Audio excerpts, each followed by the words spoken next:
He walked into the most exclusive restaurant in New York and extended his hand in greeting. The manager ignored her completely. He looked her up and down with contempt and said, "Cleaning staff use the side entrance." She remained calm. She pulled out her phone and activated the Scarlet Protocol. In seconds, $2,800,000,000 were blocked and withdrawn from the fund that financed that restaurant. The manager fell to his knees. The owner called in desperation. The entire room fell silent, because Eleanor Vance was not a cleaning employee. She was the CEO who had just proven that arrogance always has a price. Like this, if you believe dignity is priceless, it's more than a click, it's a gesture of respect. Comment on how you think this story will end. And if you haven't subscribed yet, it costs you nothing, but for us it means a lot. Thank you for being here. The midday sun streamed obliquely through the windows of the grand view, drawing golden rectangles onto the travertine marble of the lobby. Eleanor Vance gently pushed the revolving door, feeling the weight of the glass against her palm. She wore a grey wool coat, discreet, with no visible brand, and a leather handbag she had bought 15 years ago in a small shop in Soho. She didn't shine. She didn't need to shine. The restaurant exuded contained opulence, amber chandeliers, chairs upholstered in forest green velvet, silverware that reflected the light like tiny mirrors. From the already occupied tables, calculating glances rose for an instant, evaluated her simple clothes, her hair pulled back without artifice, and returned to their glasses of white wine. Ethan Hayes was behind the reception stand, checking the reservation list on a leather-framed tablet. His hair was slicked back. He wore an impeccable navy blue suit, and he had a professional smile that activated and deactivated according to the client's category. When Eleanor approached, his smile did not activate. "Good afternoon," she said, extending her hand. "I have a reservation under the name Eleanor Vance." Ethan barely looked up without moving his head. His eyes scanned the grey coat, the hands without flashy jewelry, the comfortable shoes. He placed the tablet on the stand with a dry thump. "Excuse me?" His tone was a mixture of surprise and condescension. Eleanor kept her hand extended, patient. "Vance, reservation for 2 o'clock. Private room." Ethan crossed his arms over his chest. Behind him, a young woman, Marissa Chen, according to the gold nameplate on her lapel, looked up from the computer and smiled with complicity. "Madam, I think there is a confusion," Ethan said, drawing out the words. "Cleaning staff use the side entrance. It's over there." He vaguely pointed towards a side hallway where a service door could be seen. The air in the lobby seemed to thicken. 2 diners at a nearby table interrupted their conversation. A woman with a pearl necklace turned her head slightly. Eleanor slowly lowered her hand without altering her expression. "I am not cleaning staff. I have a reservation. Private room, under the name Eleanor Vance." Ethan let out a brief, nasal laugh. "VIP rooms are for important members of our select clientele, not for—" He made a circular gesture with his hand, encompassing her figure. "Not for auxiliary personnel." Marissa approached from the computer, still smiling. "If you like, we can offer you a common table outside," she said with poisonous sweetness. "But you'll have to wait. We are fully booked." "I have a reservation," Eleanor repeated, this time with a hint of steel in her voice. "Confirmed 3 days ago. Private room for 8 people." Ethan raised a hand, like someone stopping traffic. "Madam, if you continue insisting, I will have to call security to escort you out. We don't want to make a scene, do we?" The lobby was now in absolute silence. 6 tables watched. A young woman in a red dress discreetly took out her cell phone and held it at table level, filming. Eleanor Vance took a deep breath, feeling the weight of all those glances, also feeling something deeper, the ancient and familiar certainty that this was not the first time someone had judged her by her appearance, and it wouldn't be the last. But this time, she thought, things would be different. "I understand," she said softly. "Allow me to make a call." Ethan exchanged a mocking glance with Marissa. "Of course. Call whoever you want, but please do it outside." Eleanor took her phone out of her handbag, a discreet model without an ostentatious case. She unlocked the screen with her thumb and touched a contact marked with a star. And then, in a calm but perfectly audible voice, she uttered 3 words that would change the destiny of that restaurant forever. "Scarlet Protocol. Immediate activation." Ethan frowned. He looked at Marissa, who shrugged with genuine bewilderment. "Scarlet Protocol?" he repeated, drawing out each syllable with sarcasm. Is that some maintenance code? Is your supervisor coming to pick you up? Someone at a back table let out a nervous laugh, but most of the diners remained still, watching. The young woman in the red dress was still filming, now without disguise. Eleanor did not respond. She kept the phone pressed to her ear, waiting. Her eyes, hazel, deep as ancient wells, were fixed on a distant point, beyond the windows, where the Manhattan traffic flowed indifferent. Then, a voice came through the earpiece. A male voice, clear and urgent. "Dr. Vance, we are ready. Do you wish to initiate the total asset withdrawal from View Capital?" The entire restaurant held its breath. Eleanor did not look away from the window. "Confirmed. Total withdrawal. Immediate execution." "Understood, Doctor. We estimate $2,800,000,000 in movement. Proceed?" "Proceed." A thick silence fell over the lobby. Ethan had lost his smile. Marissa had frozen next to the computer, her fingers suspended over the keyboard. "Wait, what?" Ethan murmured. Eleanor lowered the phone but did not put it away. She held it in her hands with serenity. "Scarlet Protocol," she said, looking directly at him for the first time since she had uttered those words. "It's the emergency procedure I activate when a business partner fails to meet the minimum standards of respect and dignity. Immediate withdrawal of all assets invested in any company linked to that partner." The words floated in the air like ash. Marissa moved then, almost tripping over her own chair. She ran to the reception computer, typing frantically. Her eyes scanned the screen up and down, faster and faster, more and more desperate. Then she stopped. All the color drained from her face. "Ethan," she whispered. He didn't move. "What?" "It's her. It's Dr. Eleanor Vance, CEO of Vance Holdings." The name resonated like a gunshot in a tunnel. Vance Holdings, multinational conglomerate, $9 billion in assets, $2 billion, $800 million invested, as they had just confirmed, in the fund that specifically sponsored that restaurant, View Capital. Ethan Hayes felt the floor tilting beneath his feet. "No, it can't be." Eleanor put the phone in her handbag.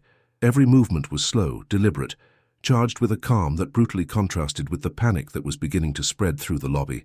"Yes, it can be," she said with a sad smile. "And it is." At that instant, the reception landline began to ring, a sharp, insistent ringing. Marissa looked at it as if it were a snake. Ethan, trembling, reached out and picked it up. "Hello?" The voice on the other end was a roar. An older man with a Boston accent, shouting so loud that several diners could hear fragments. "What the hell have you done, Ethan?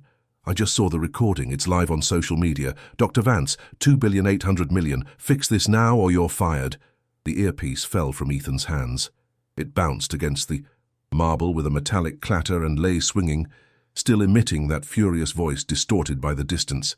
Eleanor watched him, and in her eyes, for a moment, there was no triumph, only an ancient sadness. "It's always the same," she murmured almost to herself.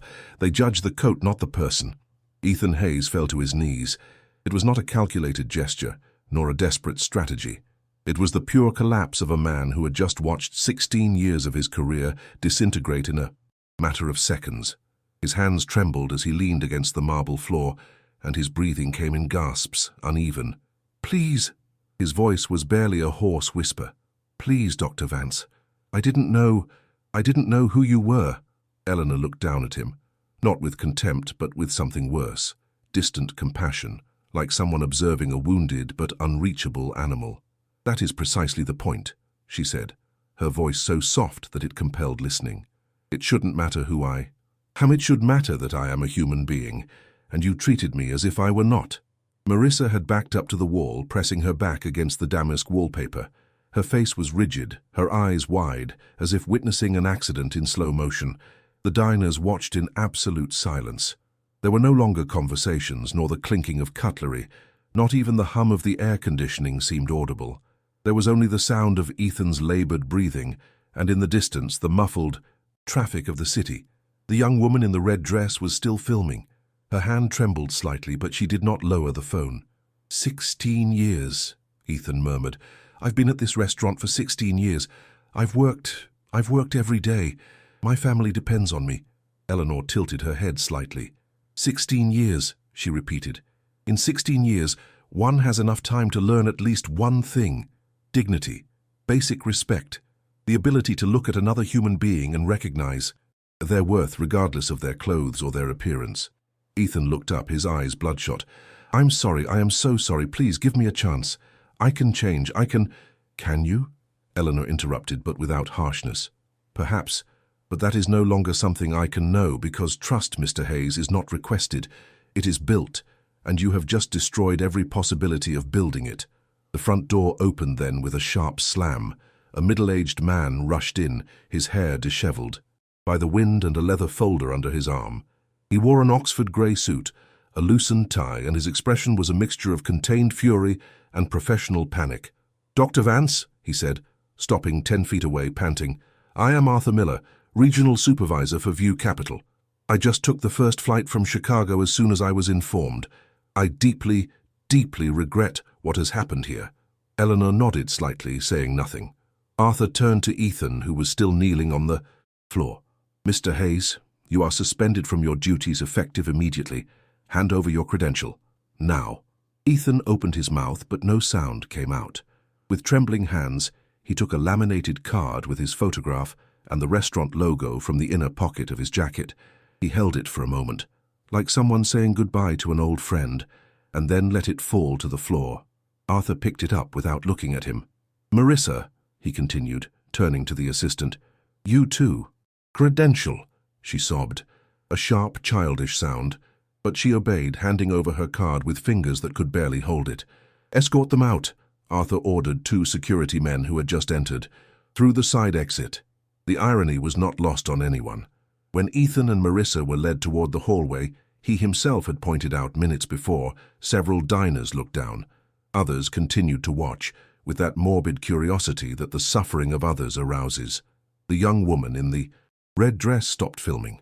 Eleanor remained motionless, watching them disappear through the service door. Arthur approached her, clearing his throat.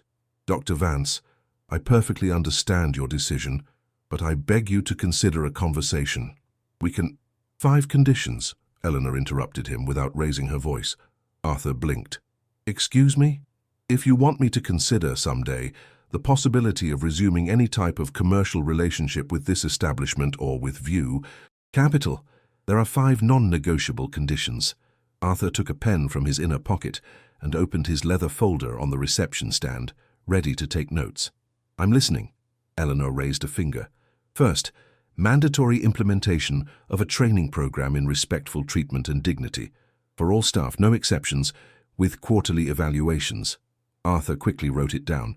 "Second, external and independent supervision of labor and customer service practices, a neutral auditor who reports directly to the View Capital Board."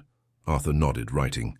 "Third, an anonymous reporting channel for employees and clients, accessible, transparent, with guaranteed protection for those who use it. Fourth, a community reinvestment program, a percentage of profits allocated to local organizations that work against discrimination and social exclusion." Arthur looked up for an instant, surprised. Then he continued writing.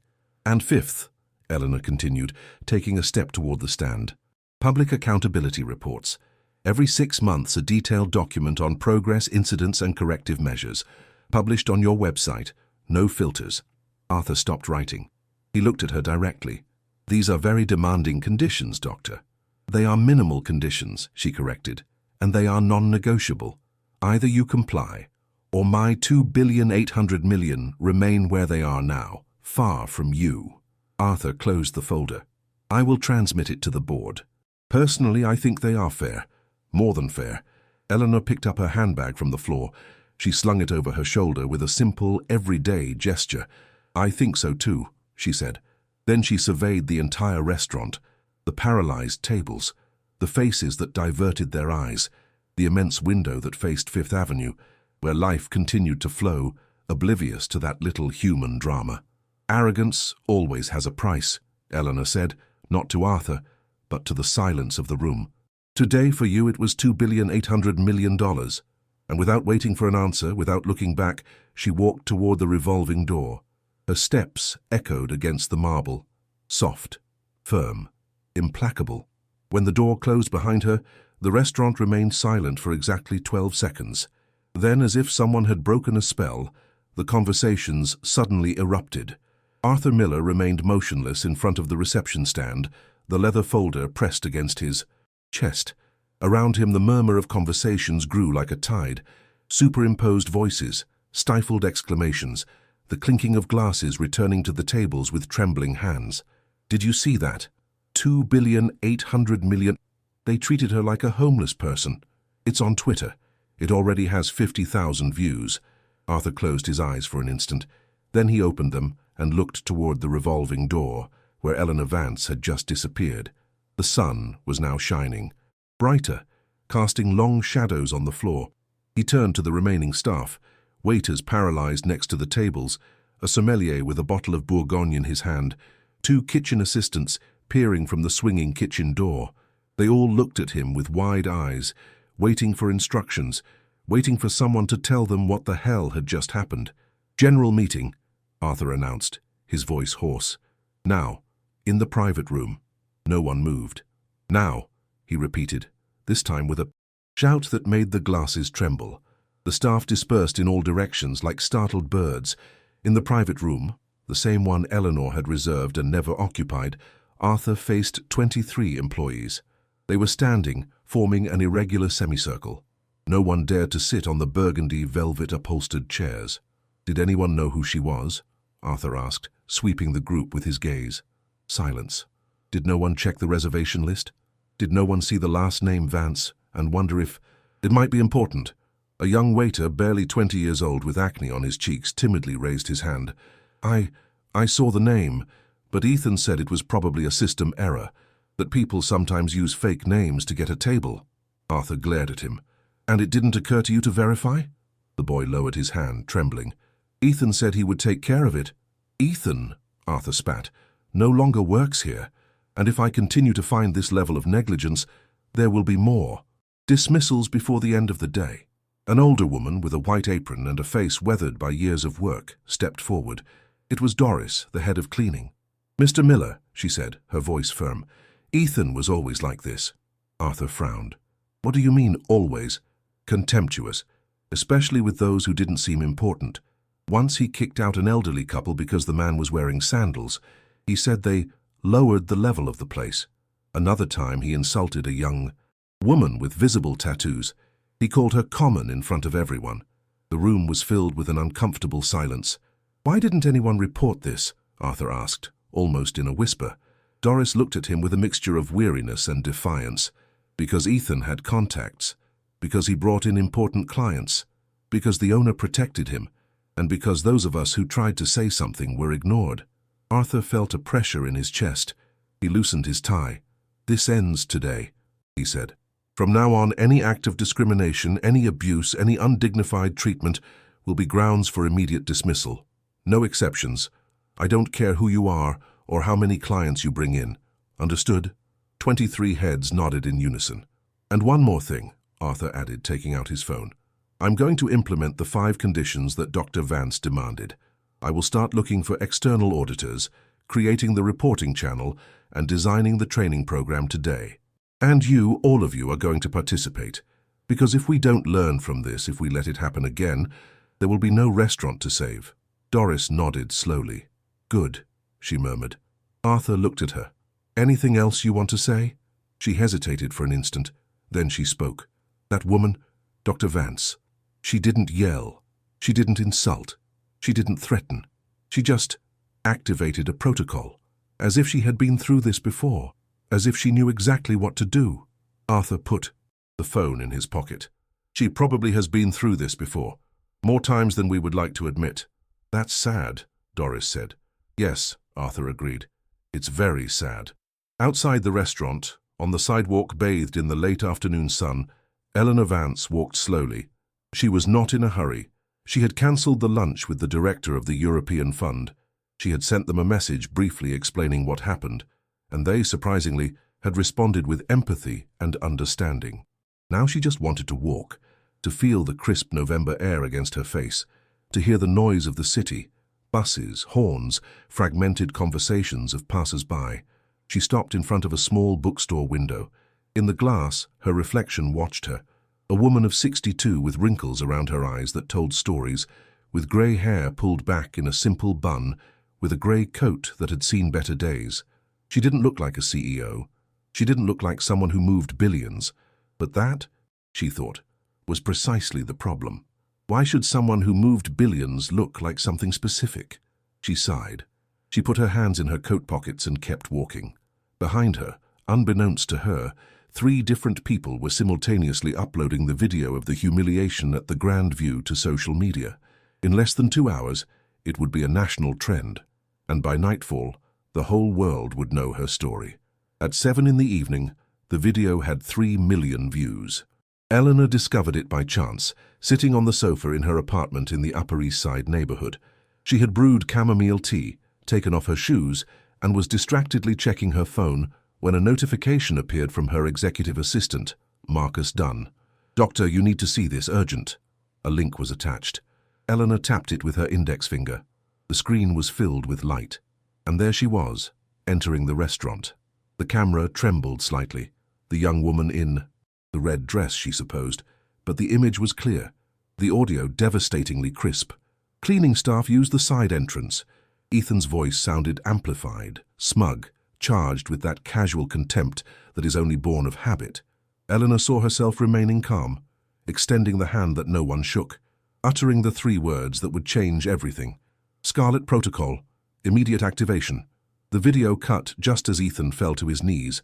Below, a sea of comments. "This is poetic justice. 2,800,000,000, this woman doesn't play. I love how she remained calm, I would have exploded. Ethan Hayes, remember that name. This guy just ruined his career." But there were also others. "Isn't this a bit exaggerated? The guy just made a mistake. Ruining someone's life over a misunderstanding. I don't know, it seems excessive." Eleanor put the phone down on the coffee table. She brought the cup of tea to her lips, but didn't drink. She only felt the warm steam against her skin. Her phone vibrated again. This time it was a call. "Marcus." "Hello?" she answered. "Doctor, the media is crazy. I have 12 interview requests, 4 television programs, 2 international magazines. What do I tell them?" Eleanor closed her eyes. "Tell them no. To everyone? To everyone." Marcus was silent for a moment. "With all due respect, Doctor, this could be an opportunity. Your story is resonating.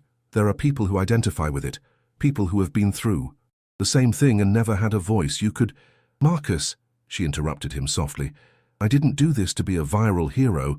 I did it because it was necessary. And now I just want the world to keep turning." "I understand," Marcus said, although his tone suggested the opposite. "But there is something else." "What?" "Messages have started arriving. Dozens. Hundreds. People telling their own stories of discrimination.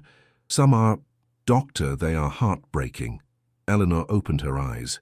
She looked out the window at the street, where the streetlights were starting to turn on one after another. "What kind of stories?" "A woman who is overweight, who was thrown out of a clothing store because they didn't have her size and didn't want to waste time. An older man rejected at a bank because he seemed confused, and they assumed he had dementia. A girl with vitiligo who was photographed without permission in a cafe because the owner wanted to show that his establishment didn't discriminate. There are more, many more." Eleanor felt a knot in her throat. "Send them to me, all of them." "Are you sure?" "Yes." "All right. I'll send them now." The call ended. Eleanor left the tea untouched on the table. She picked up her phone again and opened the email. The messages began to arrive one after another, filling her inbox like an unstoppable tide. She read the first one, then the second, the third, and by the time she reached the 10th, she had tears in her eyes. It was 11 o'clock at night when Eleanor finished reading message number 147. She was sitting on the same sofa, her legs tucked under her body and a wool blanket over her shoulders. The chamomile tea had been cold for hours, forgotten on the table. The last message was from a woman named Carla, from Miami. She was 58 years old, worked as an elementary school teacher, and a year ago had been humiliated in a similar restaurant for wearing a dress too simple for the occasion. The manager had suggested that she might prefer a place more in line with her budget. Carla had left crying. She never went back to that restaurant, and she had never told anyone about it until now. Seeing your video gave me the strength to write this, Carla said at the end. Thank you for not keeping silent. Thank you for proving that our dignity is worth more than any appearance. Eleanor put the phone aside and covered her face with her hands. She didn't cry often. She had learned over decades of building a business empire in a world dominated by men who questioned every decision she made, to hold back tears like someone holding back a river behind a dam. But now, in the solitude of her apartment, with the stories of 147 people echoing in her mind, she allowed the tears to flow. She cried for Carla, for the older man at the bank, for the girl with vitiligo, for all those who had been judged, despised, made invisible just because they didn't fit the narrow mold of what was acceptable. She also cried for herself, for all the times she had walked into a boardroom and glances had scanned her up and down, calculating whether she was a secretary, an assistant, anything but the CEO, for all the times she had to prove again and again that her intelligence and experience were worth as much as any man's in an expensive suit and Swiss watch. When the tears ran out, Eleanor wiped her face with the sleeve of her sweater. She got up, walked to the window and looked at the city spread out under the night. The lights flickered like terrestrial stars. The traffic flowed slow, constant, indifferent. Her phone vibrated again. It was a message from Arthur Miller. Dr. Vance, I have presented your proposal to the View Capital Board. Approved unanimously. We start implementation tomorrow. Action plan attached. Thank you for the opportunity to amend this. Eleanor opened the attached file. It was a 32-page document. Detailed, professional. Training schedule. Names of external auditors. Design of the reporting channel. Budget for community reinvestment. It was a good start, but it was not enough. Eleanor closed the file.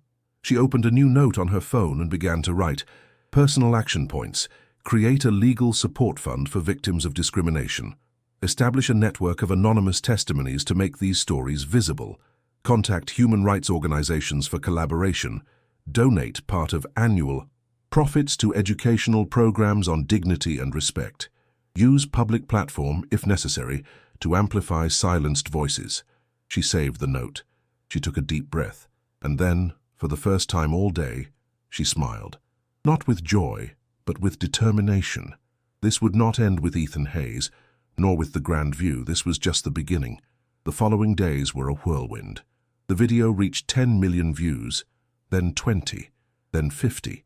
Articles appeared in the New York Times, the Washington Post, the Guardian, even in Le Monde.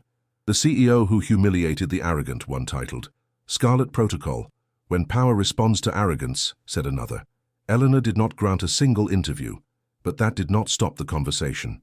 On television shows, commentators debated whether her reaction had been proportionate. On social media, hashtags emerged. Yadi's Scarlet Protocol. Dignity, always. No more discrimination. There were those who defended her with fervor, and there were those who attacked her with equal intensity. A businessman from San Francisco, known for his aggressive style, published a thread on Twitter. Eleanor Vance ruined a man's career over a mistake. Is that justice, or is it an abuse of power? She has billions. He had a job. Now he has nothing. Think about it. The thread went viral. Thousands of responses. Some supporting, others destroying. Marcus called Eleanor that same afternoon. Doctor, it's escalating. We need a public statement. No, she replied from her office in the Vance Holdings Tower, looking out at the city through the window. Let them talk. But they are distorting the facts. They say you abused your power, that it was disproportionate, that... Marcus, she interrupted him gently. Do you think I abused my power? Silence on the other end of the line. No, he finally replied. I think you defended your dignity, and that of everyone who has been through the same thing. Then that's the only thing that matters. But public opinion? Public opinion is always divided. It always will be. There will be those who understand and those who don't. I can't control that. I can only control my actions. Marcus sighed. All right, but if you change your mind, I won't change it. The call ended. Eleanor leaned back in her leather chair. She closed her eyes. She listened to the distant hum of the air conditioning, the muffled murmur of urban traffic, the constant beat of her own heart. She remembered something her father had told her. When she was 18, newly graduated from college, about to enter the business world with more dreams than experience. Daughter, you can never please everyone. There will always be those who judge you, criticize you, question you. But if you act with integrity, if you defend what is fair, at the end of the day you will be able to sleep in peace. And that, believe me, is worth more than any applause. Her father had died 5 years ago, but his words were still alive. Eleanor opened her eyes and looked at her desk. On the polished wood rested a framed photograph, her and her father 30 years ago, in front of the First Vance Holdings office. A small space, barely 200 square feet, with peeling walls and second-hand furniture. She smiled sadly. "Thank you, Dad," she murmured, "for teaching me what really matters." 2 weeks after the incident, Arthur Miller presented the first external audit report at the Grand View. The auditor was a woman named Isabel Carter, a specialist in corporate ethics, with 30 years of experience and a reputation for absolute impartiality. She arrived without warning on a Tuesday morning, with a tablet under her arm and a neutral expression that revealed nothing. For 3 days, Isabel interviewed every employee, from the waiters to the kitchen assistants, from the sommelier to the cleaning staff. She recorded the conversations with permission, took meticulous notes, reviewed archived emails, reservation systems, even the security cameras from the last 6 months. What she discovered was disturbing. On the 4th day, Isabel called a meeting with Arthur and the restaurant owner, an older man named Robert Jones, who had built the business 40 years ago. They met in the private room. Isabel opened her tablet and projected a presentation onto the wall. "Gentlemen," she began without preamble, "what I am about to show you is not pleasant." The first slide showed statistics of the last 500. Reservations rejected in the last year, 82% corresponded to people who, according to internal system notes, were categorized as not in line with the establishment's profile. "What does not in line with the profile mean?" Robert asked, his voice trembling. Isabel moved to the next slide. Screenshots of internal conversations between Ethan and other employees appeared. "Reject. Client seems low class. Cancel reservation. Suspicious foreign accent. Do not accept. Inappropriate attire according to profile photo." Robert paled. I didn't know anything about this." "With all due respect, Mr. Jones," Isabel said, looking directly at him, "you are the owner. It is your responsibility to know." Arthur rubbed his temples. "Is there more?" "Much more," Isabel replied. "Testimonies from employees who were threatened if they reported these practices. Bonuses granted to those who maintained the establishment's level. There is even evidence that some VIP clients explicitly requested that there be no common people near their tables, and these requests were accommodated." The silence in the room was dense, suffocating. "What do you recommend?" Arthur finally asked. Isabel closed the tablet. "Total cleaning. Not just of personnel, but of organizational culture. This is not a one-person problem. It is systemic. Ethan Hayes was only the most visible symptom of a deep disease." Robert brought his hands to his face. "I have built this place for 40 years, and I ruined it without realizing it." "It's not ruined," Isabel said in a softer tone, "but it needs healing, and that requires humility, transparency, and real commitment, not just words." Robert looked up. "Where do we start?" Isabel opened her tablet again. "I have already prepared an action plan. 24 steps, from reformulation of corporate values to mandatory training for the entire team. Immediate implementation, monthly evaluation, continuous adjustments. It is going to be difficult. It is going to be uncomfortable.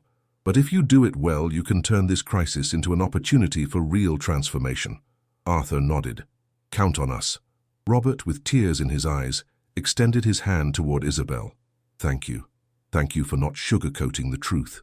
Isabel shook his hand. "The truth hurts, but it is the only path to redemption." Meanwhile, in the offices of Vance Holdings, Eleanor received a package. It arrived by internal courier, with no identifiable sender, only a label that said, "For Dr. Vance, personal." Marcus entered her office with the package in his hands. "Doctor, this arrived an hour ago. We ran it through security. It's clean." Eleanor looked up from the documents she was reviewing. "What is it?" I don't know, but it weighs little, and there is a note attached. Marcus placed the package on the desk and handed her a manila envelope. Eleanor opened it carefully and took out a handwritten sheet of paper. Dr. Vance, I don't know if you will read this, but I need to try. I am one of the 237 people who wrote to you after the video. You never replied to me. I imagine it was impossible with so many messages, but I still want to tell you something. Thank you. I am 28 years old. I work as a receptionist at a hotel. For years I endured humiliations from my supervisor. He told me I was too ugly for the job, that I should be grateful to have a job. I never dared to report him because I thought no one would believe me. But after seeing your video, something changed in me. I found strength. I filed a formal complaint, and 3 days ago my supervisor was fired. I enclose this package as a symbol of gratitude. It's not a big deal, just something small. But I want you to know that what you did resonated beyond a restaurant in New York. It resonated in broken hearts that needed to remember that their dignity matters. With all my respect and admiration, L.M. Eleanor placed the letter on the desk. Her hands trembled slightly. She opened the package carefully. Inside was a small ceramic sculpture, a woman with her arms outstretched toward the sky, painted in blue and gold tones.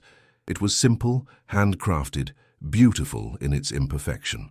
On the base, a hand-engraved inscription, "Dignity is not begged for, it is defended." Eleanor held the sculpture in her hands, feeling the weight of the ceramic, the rough texture of the paint. A tear rolled down her cheek and fell onto her desk. Marcus from the doorway cleared his throat softly. "Are you all right, Doctor?" Eleanor nodded, without taking her eyes off the sculpture. "Yes, I am more than all right. Do you want me to investigate who sent this?" "No," she replied, wiping her cheek. "Some things should remain anonymous. They are purer that way." Marcus nodded and left, closing the door softly. Eleanor placed the sculpture on her desk, next to the photograph of her father. The two pieces complemented each other somehow, two reminders of why she did what she did. Her phone rang. It was an unknown number. She hesitated for an instant. Then she answered. "Hello, Dr. Vance?" The voice was feminine, young, nervous. "Yes, this is me. My name is Pamela. I used to work at a bank in Dallas. I saw your video, and I want to tell you something that happened 2 months ago." Eleanor leaned back in her chair, closed her eyes, and listened. And for the next 2 hours, Pamela told her story. When the call ended, Eleanor's face was streaked with tears, but she also had something else, a plan. 3 months after the incident at the Grand View, Eleanor Vance announced the creation of the Dignity Foundation. She did it without fanfare, without crowded press conferences, without red carpets. She simply published a statement on the Vance Holdings website. The Dignity Foundation is born with the purpose of defending, making visible and supporting all people who have been victims of discrimination, humiliation, or undignified treatment in public or private spaces.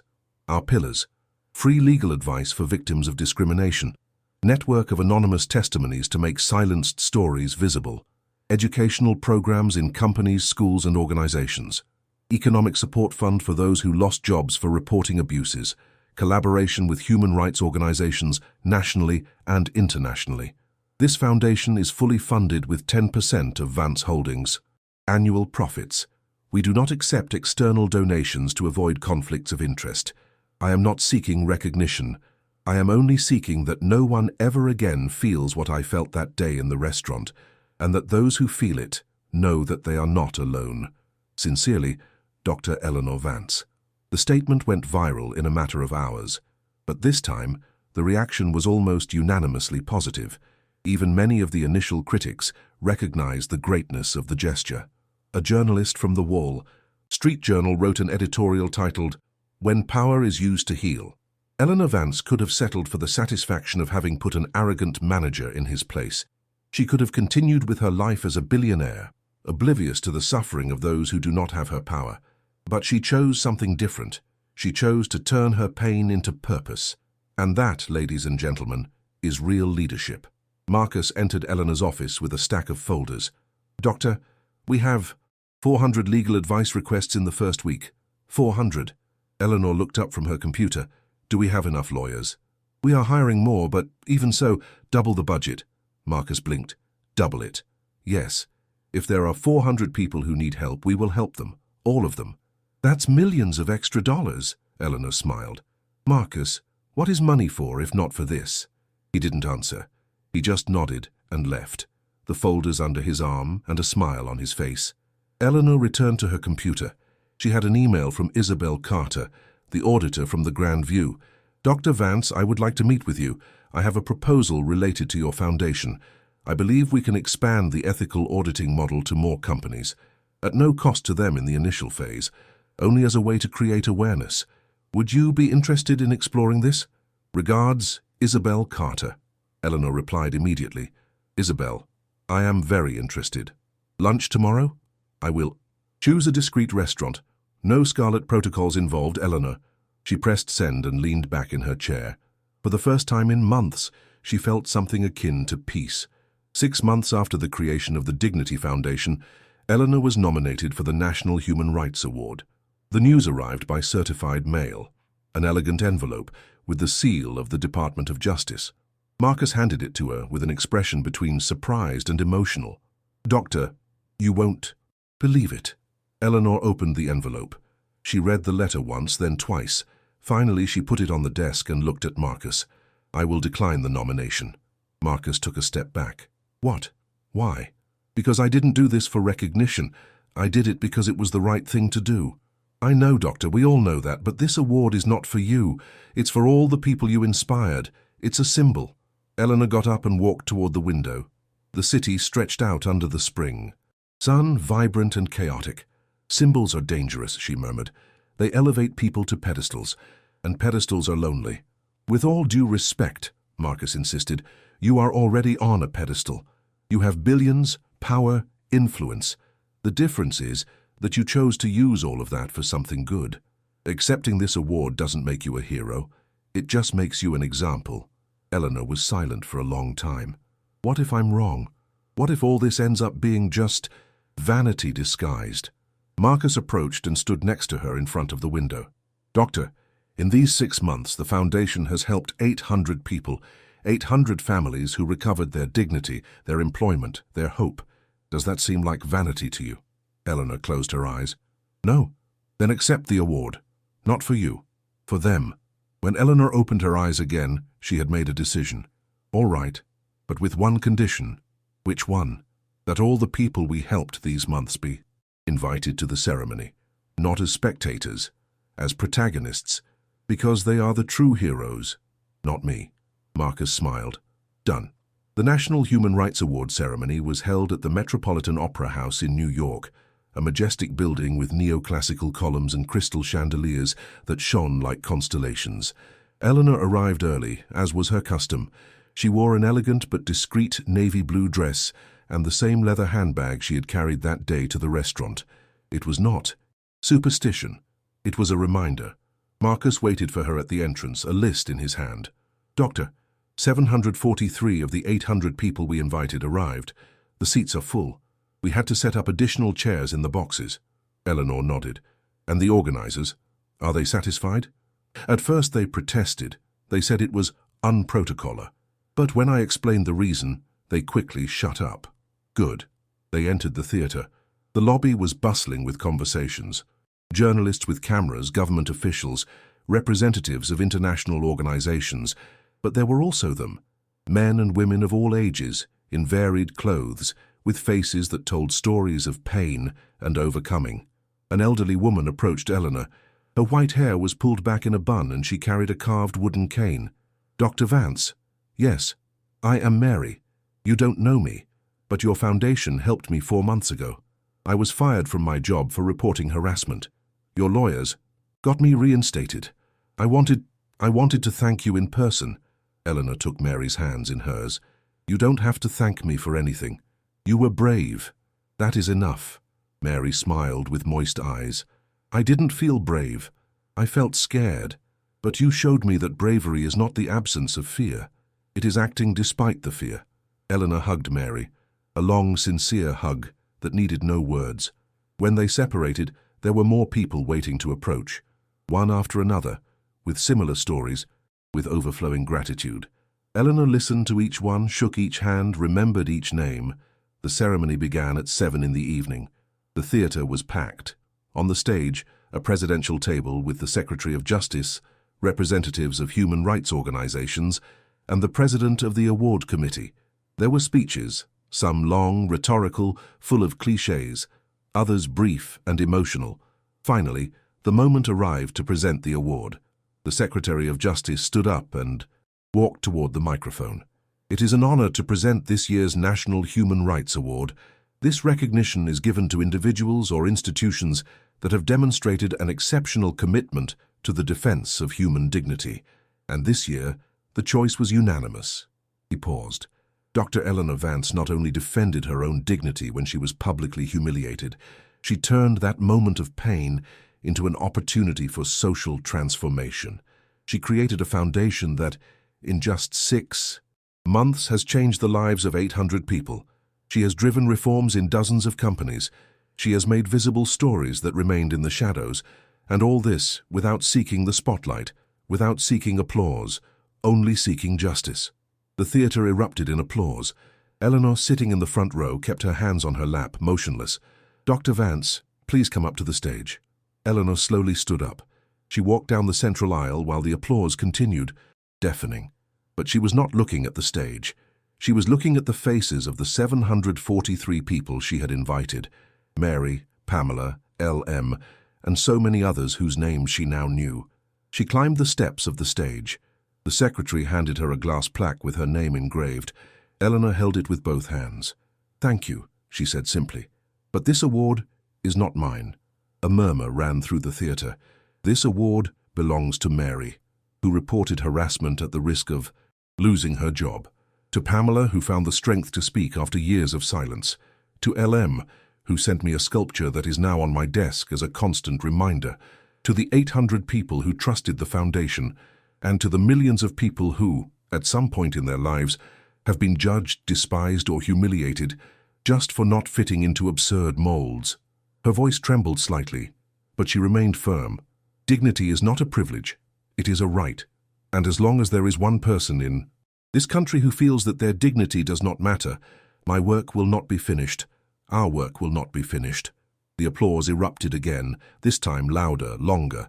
Eleanor stepped down from the stage and walked directly toward Mary. She handed her the plaque. "You keep it," she told her. "You deserve it more than I do." Mary, crying, hugged the plaque against her chest. And at that moment, in that theatre full of witnesses, something changed in the air. It was not just an award, it was a collective promise. A year after the incident at the Grand View, Eleanor received an unexpected invitation. It arrived by email, signed by Robert Jones. "Dear Dr. Vance, I know I have no right to ask you this after everything that happened, but I would like to invite you to visit the Grand View. We have implemented all the reforms you demanded, and we want to show you the results. I do not expect your forgiveness. I only hope for your honest testimony as to whether we have truly changed. With deep respect, Robert Jones." Eleanor read the email 3 times.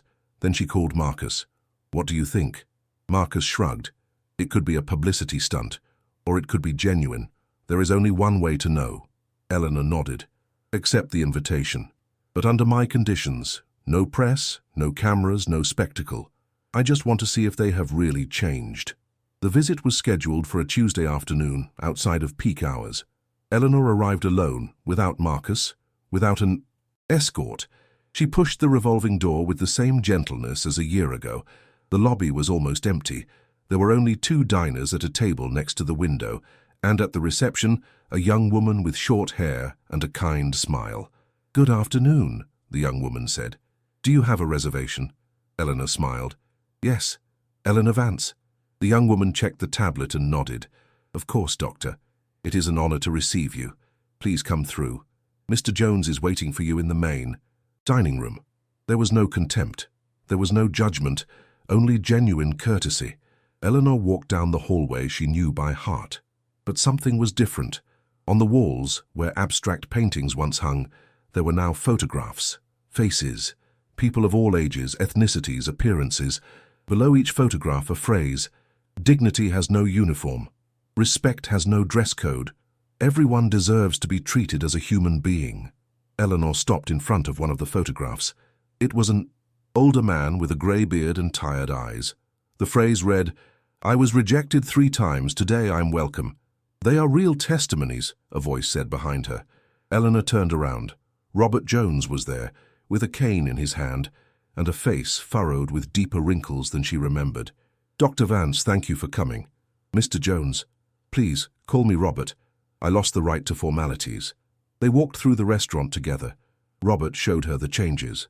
The anonymous reporting channel installed in each section, the staff training certificates hung in the office, the quarterly report published at the entrance. "And Ethan?" Eleanor finally asked. Robert sighed.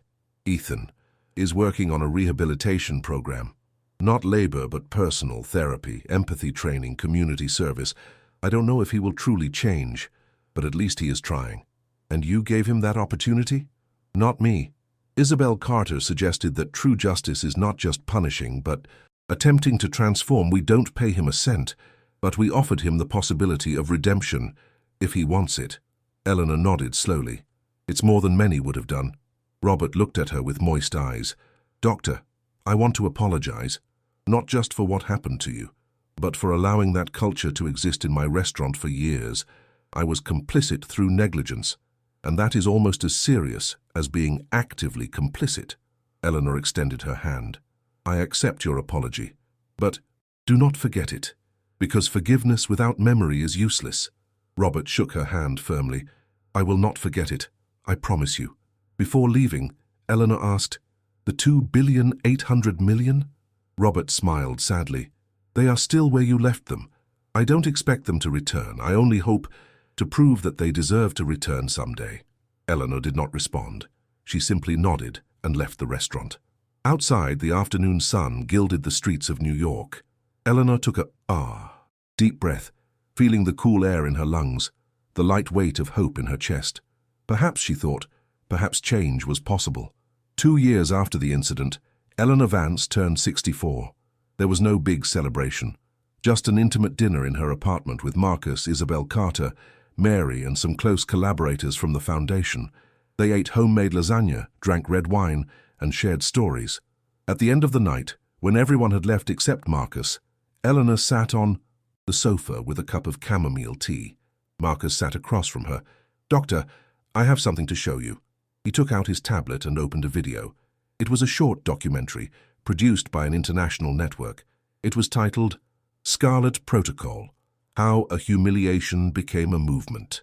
The video began with images of the restaurant, followed by interviews with people who had been helped by the foundation. Then Isabel Carter appeared, explaining how the auditing model had been replicated in 200 companies. Afterward, testimonies from Robert Jones acknowledging his mistakes and showing the changes implemented. At the end, Eleanor appeared. An interview she had granted 6 months ago, the only one she had accepted in all that time. On the screen, Eleanor said, "Arrogance is born of fear. Fear that someone will discover that we are not as important as we pretend. Fear of losing power, status, control. That is why we judge others, because by making them small, we feel big. But that greatness is false. True greatness is in lifting others up, not in stepping on them." The video ended with a phrase that appeared on a black background. "Dignity is not begged for. It is defended, but it is also granted." Marcus closed the tablet. The documentary has been viewed in 80 countries. It has inspired similar movements in Canada, Australia, South Africa. Even in Japan, they are creating foundations based on your model. Eleanor put the cup of tea on the table. "It wasn't my model, Marcus, it was our model, of everyone who believed that dignity matters. But you were the one who lit the spark. Sparks only work if there is dry wood waiting to burn. The wood was all of us, tired of being silent, tired of accepting, tired of being invisible." Marcus smiled. "You know, when I started working with you 15 years ago, I thought you were just another CEO, rich, powerful, distant. But I was wrong. You are different." "I am not different," Eleanor said softly. "I am only aware that power without compassion is tyranny, and wealth without purpose is emptiness." She got up and walked toward the window.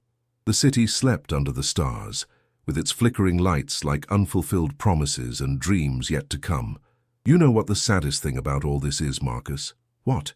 That what happened had to happen for the world to pay attention. It had to be me, with my billions, with my Scarlet Protocol, for people to say, "Ah, it's true, dignity matters." But what about the people who have no power? With those who are humiliated every day and have no way to defend themselves? They are still there, invisible, silenced. Marcus approached. That is why the Foundation exists, to give them a voice. A foundation is not enough.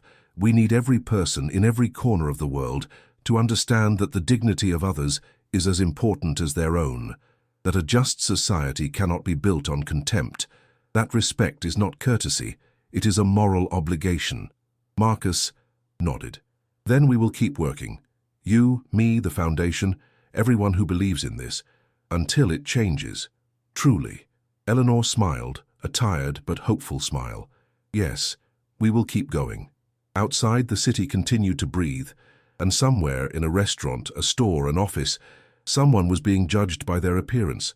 Someone was feeling that familiar pang of humiliation, that knot in the throat that burns and does not undo itself. But also somewhere, someone was remembering the story of Eleanor Vance, and they were finding the strength to say, "No, this is not right, and I'm not going to keep silent."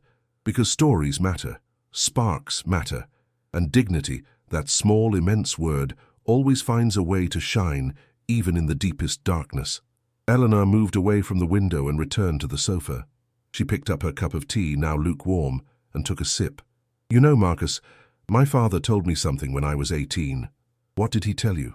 That the true measure of a person is not in how much they have, but in how much they give. Not in how much power they accumulate, but in how they use it. Not in how many times they win, but in how many times they get up after losing." Wise man. Yes, he was. Eleanor closed her eyes, and in the stillness of her apartment, surrounded by memories and hopes, she knew she had done the right thing. Not for the awards, not for the recognition, not for the ephemeral fame that the internet grants and takes away with the same ease, but because at the end of the day, when she turned off the lights and lay down in her bed, she could look in the mirror and recognize herself. And that, she thought, was worth more than all the millions in the world.